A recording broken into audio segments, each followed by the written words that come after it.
Hello and welcome to another episode of the Mountain West podcast here on the Field of 68 Media Network. My name is Rob Dawson. The gentleman you see with me is Jeff Goodman. We're going to be joined by New Mexico head coach Eric Olen here in just a minute. And Goodman, I got to tell you, we were live on the Field of 68 after dark on Saturday night when it was a crushing defeat. Utah State had a That lead at Nevada by 6 with I want to say there was like 4.5 minutes left, and they had a chance to take a 2-game lead over your San Diego State Aztecs, and they weren't able to hold on.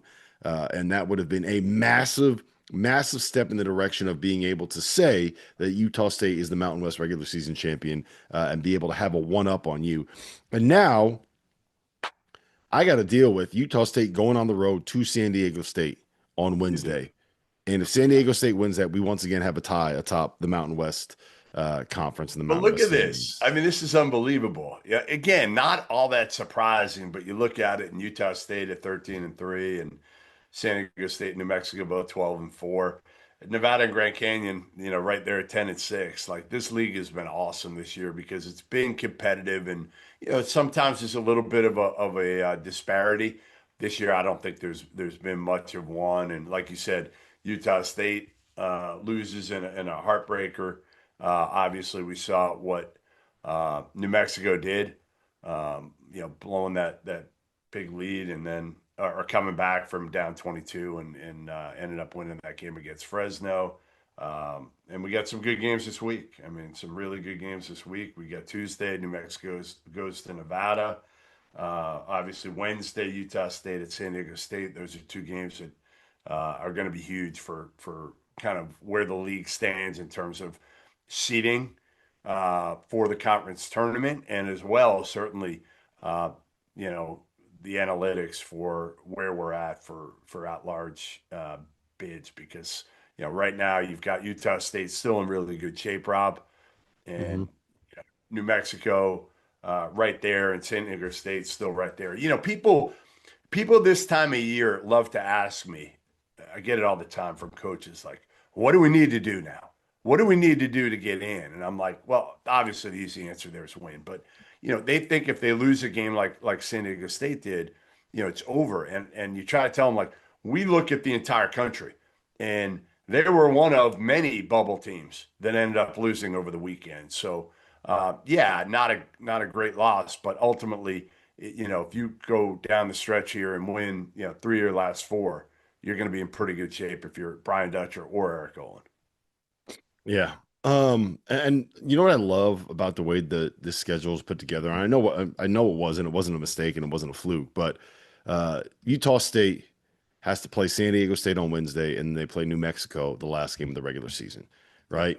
right? Uh, San Diego State plays Utah State at home on Wednesday and New Mexico on the road on Saturday, right? New Mexico obviously plays both of those teams again. In the last 4 games of the regular season, we have the 3 teams that are all competing for the Mountain West regular season championship, basically playing a round robin, which Yep. is awesome, which is great, which is everything that you want, which means that we have 3 games that we're going to see played over the course of the next 2 weeks at the perfect Mountain West after dark setting, right? 10:30 tip-offs on a Tuesday and a Wednesday when you're up late on the East Coast. You're having your maybe your fourth mango cart as you're settling in to see what in the hell is going to happen here in Viejas Arena or what the hell is going to happen in Logan, Utah.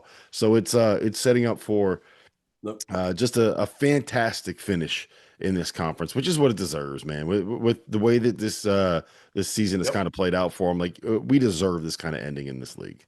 Yeah, just so people know the numbers here, and again, I was at this mock media selection deal Thursday in Indianapolis, and the one thing I'll say is every person in the committee, there are 12 people, and 3 of them were there. 3 of them were there the whole time.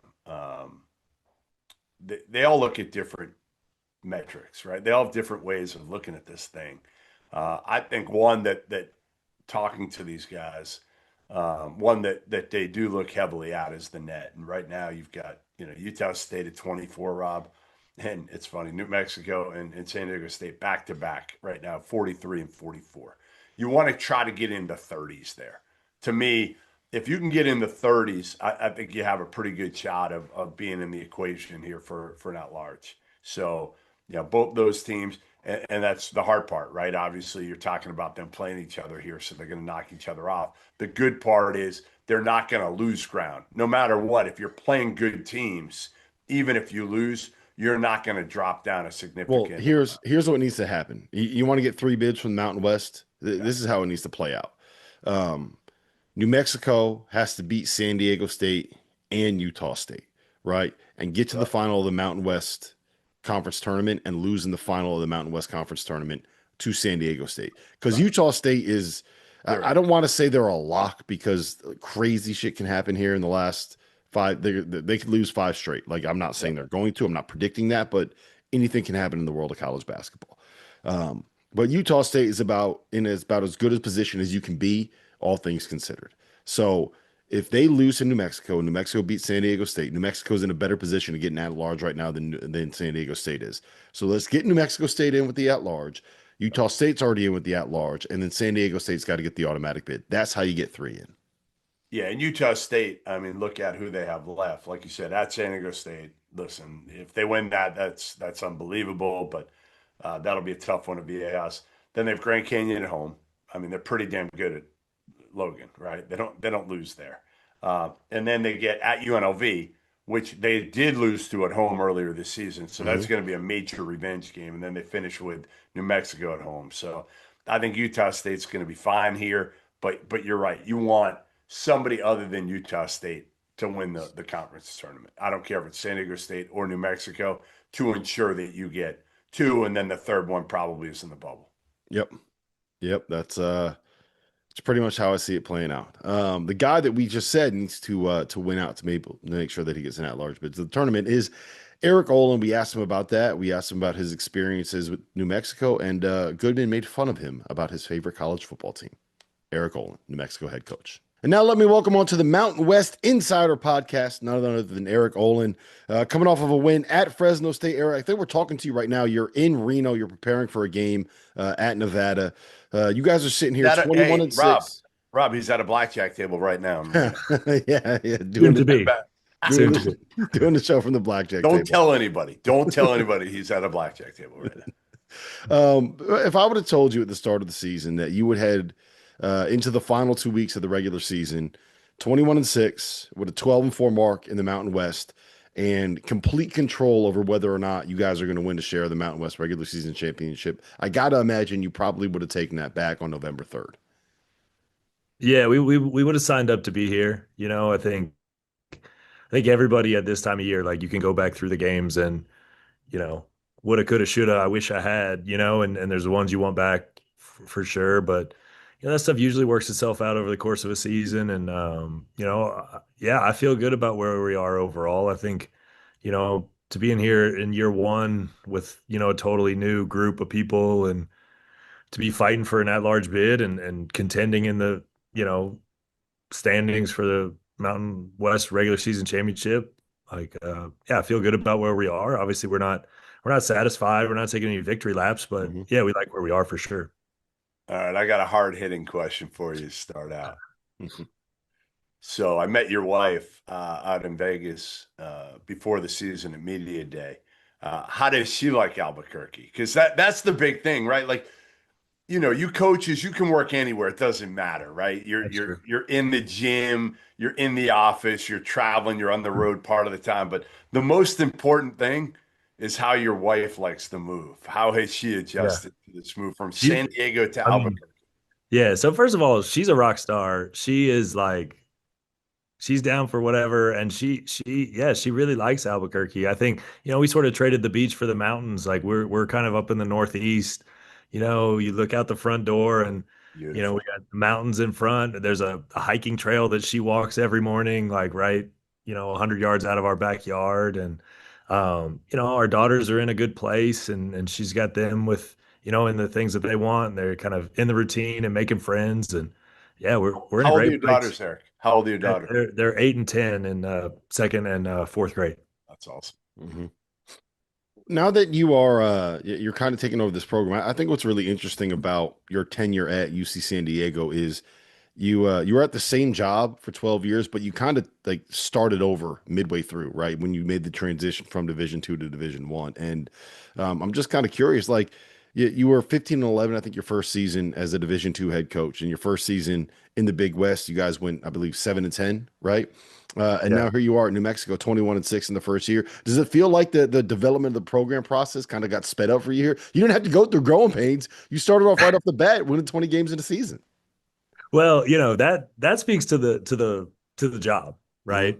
That we were able to come in here and have the kind of success is because of the foundation of this program, the fan base, the infrastructure that's here, the leadership, within the administration and on campus. So, um, you know, that's more about this place and kind of New Mexico basketball as a whole, than it is about me. But I do think that the the restart and the transition to Division One was really helpful for me, like relative to this experience, because you mentioned 12 years there as the head coach, but I was there for 9 years before that as an Hmm. assistant. So I wasn't saying I was at the same job for 21 years. I tell everybody I just kept showing up till they let me call timeouts, and then um, but halfway through, right, we went from a really successful Division two program to Division one in the transition, and that's difficult. But I do think a lot of that going into a new conference, trying to figure out how to be successful without some of that knowledge of competing in that conference. Obviously, we know about it, you've been in it, or you've played against those teams, but until you're in the league and you go through it, it's not really the same. And I think having done that change of conferences once and step up in level once was really beneficial for me in terms of how I wanted to build, who we were looking for, both coaching wise to build our staff and how we built our roster and then how we wanted to play.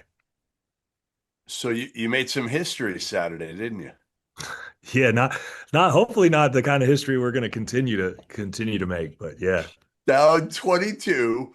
It's crazy though. You see it more and more, I think, these days. And I actually want to get your take on this as a coach who's been doing this a while. But I feel like we didn't see you see them in the NBA a ton, right? These 20-point comebacks. It feels like every night somebody's doing it in the league. But I think you're seeing it more and more in college too, where, you came back from 22 down to win on the road at Fresno. Do you have any like idea why this is more so now than ever? I'm not sure. I'm not sure why it's more prevalent. One of the ironic things is we just won at Grand Canyon a couple games ago, and it was the same thing. We were up 20 really early in the game, and then they came back and took the lead. We ended up getting on the right end of that one as well. So we're fortunate both times. But um, You feel yeah, I'm like not it's sure. kids like are different now, maybe that I don't know, they take their foot off the gas a little bit more now than they did then. Like, I don't know. I don't know what it is. I'm not sure. Like I think about our team, we had good practices. I expected us to play well, but we were also coming off a bye. Then we had an Air Force game that wasn't the most competitive, so we hadn't been in like a fight in kind of like 10 days. Which you go through the conference season and you're typically just fight after fight, close game after close game, and so we hadn't been in one, and that made me a little nervous going in. But they play great. Like some of it's just some of the bounces sometimes, and um, when it happens that early in the game, though, it's not quite the same. Like there's a lot of basketball left. I think you could look at Illinois, UCLA on the same night, something Hmm. similar, right? It's 20, but you're 10 minutes into the game. So there's a lot of basketball left. And we just kind of felt like if we just keep playing, we get this thing to a reasonable number at halftime, then, we could be in it. And, our guys did a nice job of continuing to play. As a coach, when you get down 20 early and you come back to win, is that one of those things where you kind of look at it and say, man, my game plan was terrible. It's a good thing I got good players on my roster.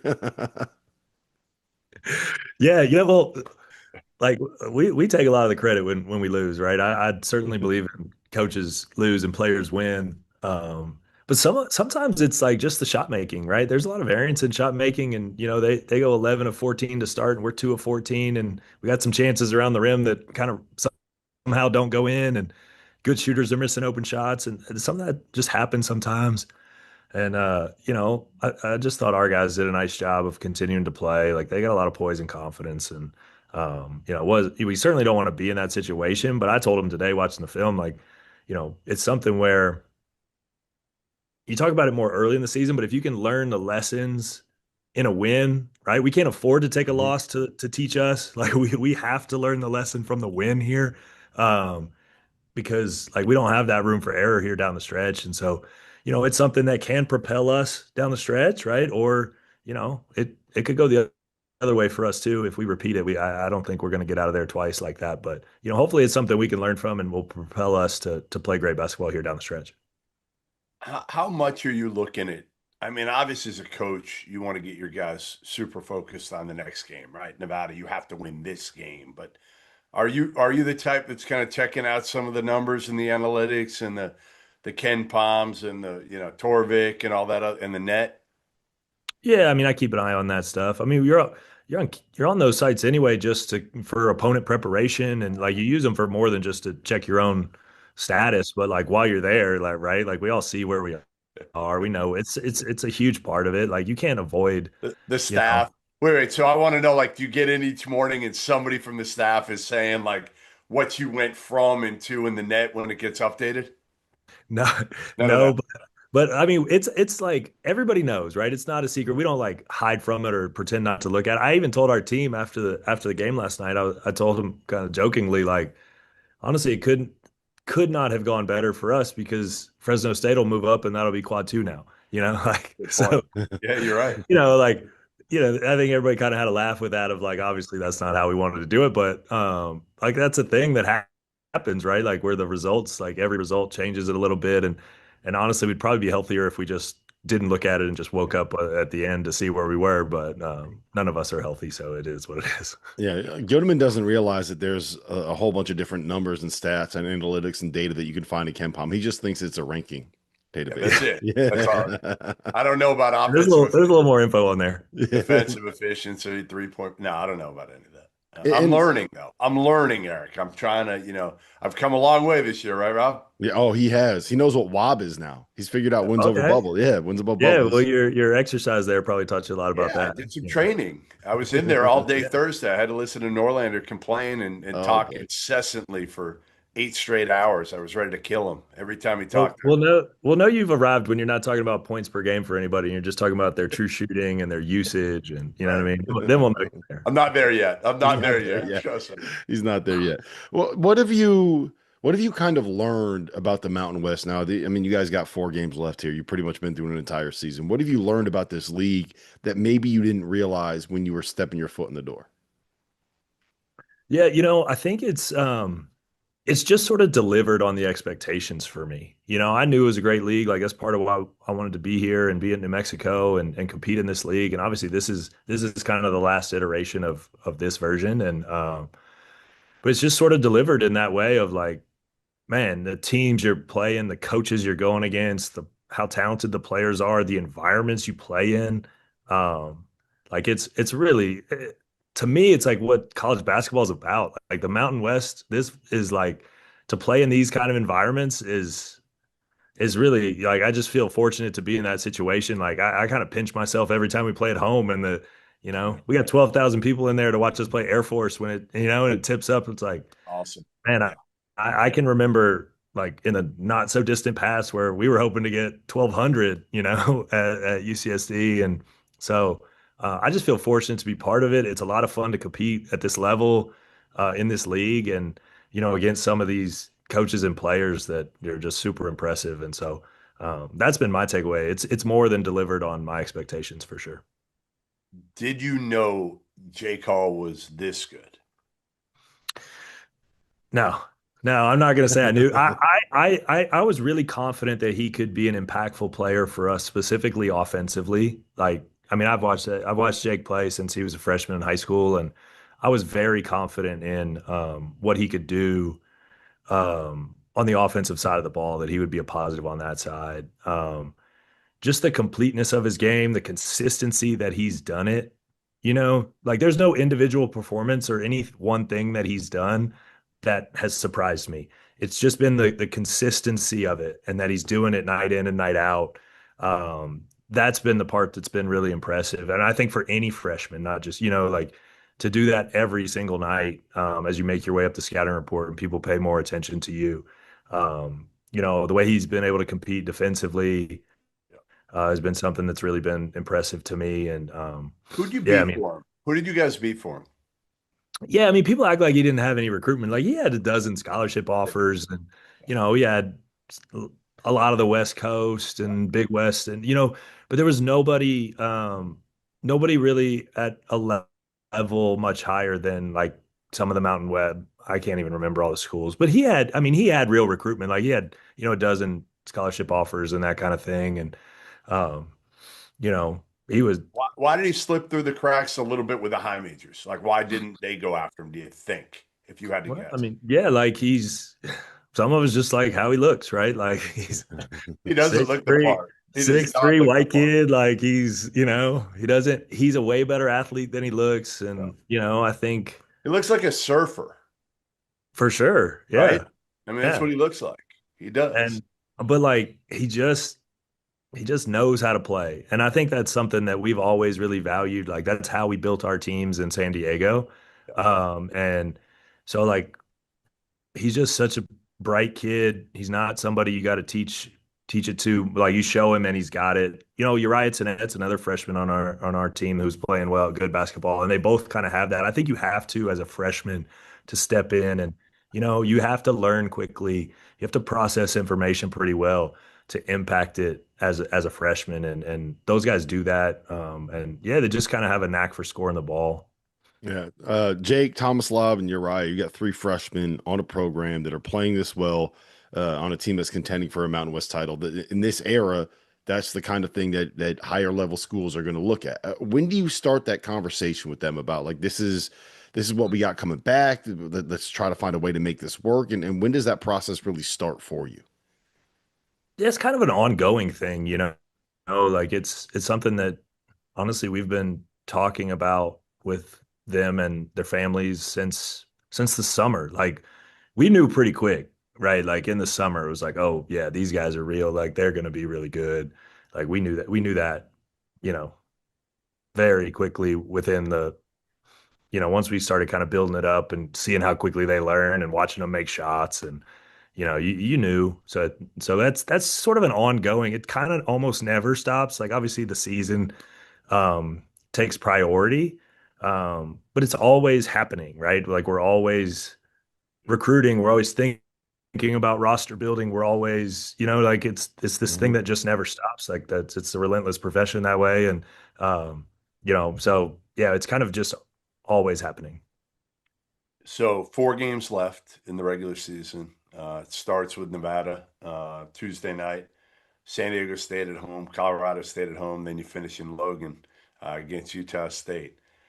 Man, like you talk about a league, like there aren't many nights off. There are a few, but you look at that schedule, you're just like, damn. Like, and I know you don't even want to hear it. You just want to focus on Nevada right now and Steve Alford's Wolfpack. But it does, like you said, it's part of it that I'm sure you're like, man, like this is grueling. But a part of it, it's got to be like, this is so cool to be able to play in these games of again that you don't have to rely necessarily on winning 3 games, in your conference tournament to get in. That you can get in the at-large venue and have in the at-large, avenue and be able to punch your ticket that way.